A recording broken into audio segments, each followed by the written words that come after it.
기술식의 대중화를 선도하기 위해서 우종석이 드디어 여러분들께 채널을 만들었습니다. 여러분들 얼마나 어려운 첨단 기술 지식, 정말 세상에 많은 어려운 기술들이 있어요. 자율주행차도 있고요, 블록체인의 로봇에 아주 난리예요. 인공지능까지 있는데 이것들을 우리 대중들이 어떻게 이해할 수 있을까? 바로 우종석이 여러분들 첨단 기술 지식의 대중화를 이끄는 우종석의 첨기대에서 여러분들과 함께 많은 이야기들을 드리려고 해요. 그래서 오늘 모셨습니다. 대한민국 전기차 하면은 이분을 빼놓을 수 없습니다. 여러분들, 대한민국에서 전기차 사고가 나거나 아니면 전기차 이슈가 있거나 아니면 전기차 관련된 법규들이 있으면은 이분이 항상 그 중심에 있고, 저는 TV에서 많이 배웠습니다. 차지인의 최영석 대표님을 모셨습니다. 대표님 반갑습니다.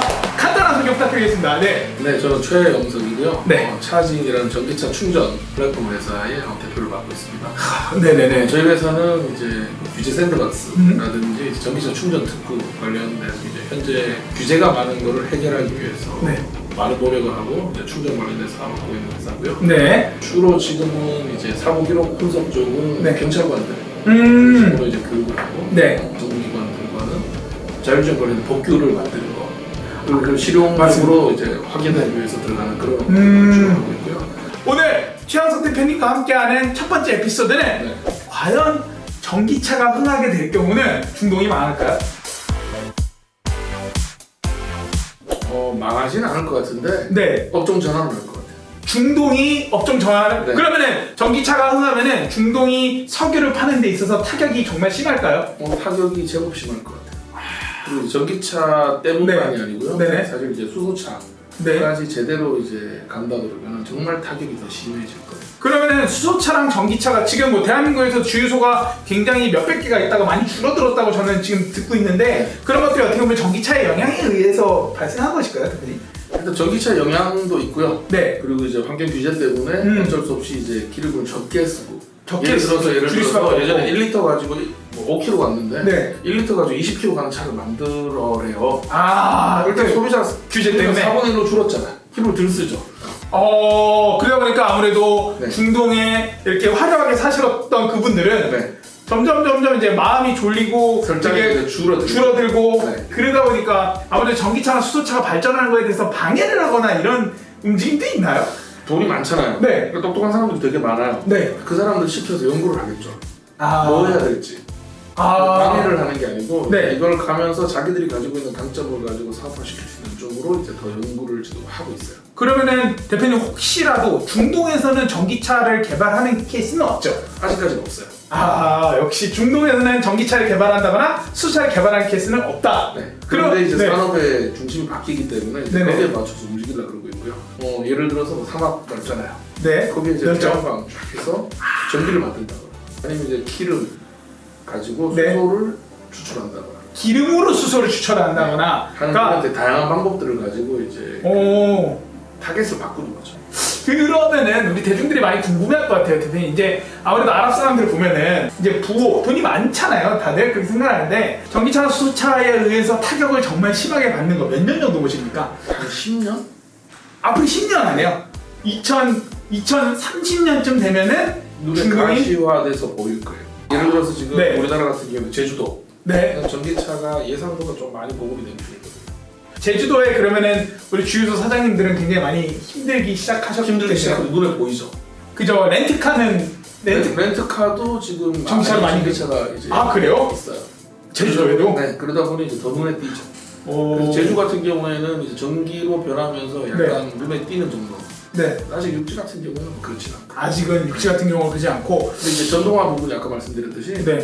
올 하반기부터는 이제 플러그인 하이브리드가 되게 많이 나와요. 엔진도 있고 충전도 하고. 플러그인 하이브리드에 대한 개념을 확실히 잘 모르거든요. 혹시 간단하게 설명 부탁드리겠습니다. 하이브리드는 많이들 아시죠? 네, 하이브리드는 엔진이 있고 모터가 있고요. 맞습니다. 엔진이 있고 모터가 있고. 엔진 가지고 이제 충전을 해서 네. 모터가 저속일 때 네네네. 이럴 때 같이 섞어서 가는 건데, 저속일 때는 전기로 가고 그쵸. 고속일 때는 가솔린으로 가고. 손명이 이상했다. 그렇게 하는 건데. 네. 플러그인 하이브리드는 네. 배터리를 좀 키웠어요. 배터리를 좀 더 크게 만들어서. 그리고 이제 외부에서 충전할 수 있게 플러그로. 아. 플러그인 하이브리드. 그리고 예전 하이브리드 차는 모터만 가지고 가면은 네. 배터리 용량도 작지만은 배터리 모터 용량도 작았어요. 그죠? 그래서 시속 한 40km, 60km 이상은 모터로 속도를 못 냈는데, 플러그인 하이브리드는 보통 그래도 모터 가지고 한 100km, 시속 100km 정도 속도를 내고 네. 최소한 한 40km 정도 주행을 해요. 그러면은 전기를 더 많이 쓰고 기름은 더 적게 쓰게 되는 거네요. 그렇죠. 플러그인에 의해서.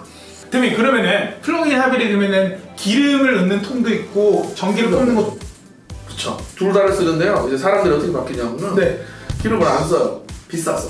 기름은 정말 위급할 때만 넣는 거고. 그렇게 돼버려요. 그러니까 사람들이 기름을 넣어서 타고 조금 뭐 필요하면 네. 충전을 하셨는데 그렇게 타다가 이제 충전이 싸단 말이에요. 네네 그죠. 훨씬 싸죠. 왜냐면 기름 대비 진짜 충전을 비싸게 해도 절반 가격. 대표님 한 달에 기름값을 보통 10에서 20만 원을 써요. 보통 사람들이 그렇죠. 예를 들어서 전기차를 가지고 예를 들어서 한 달에 한 1000km 운전한다. 자 그러면 기름값을 대충 뭐 한 10에서 20 쓰는데 전기차는 그러니까 저는 예를 들면 저는 기름값 한 50만 원 쓰거든요. 네네네 지금 전기차 타고 집에 충전기 제게 있어요. 2만 원 나와요. 2만 원. 네. 한 달에 네. 20만 원 써. 2만 원. 50만 원 쓰다니까. 50만 원 있어. 그러니까 거의 안 들어가는 것처럼 보이죠. 아니 그러면 대표님 이게 결국은 저희가 이 얘기를 한번 해봐야 될 것 같은데 기름으로 돈을 버시는 분들에게 한 말씀 하신다면. 곧 문 닫아요. 그러니까 전기차 쪽에다가 이제 투자를 많이 하세요. 충전에다가.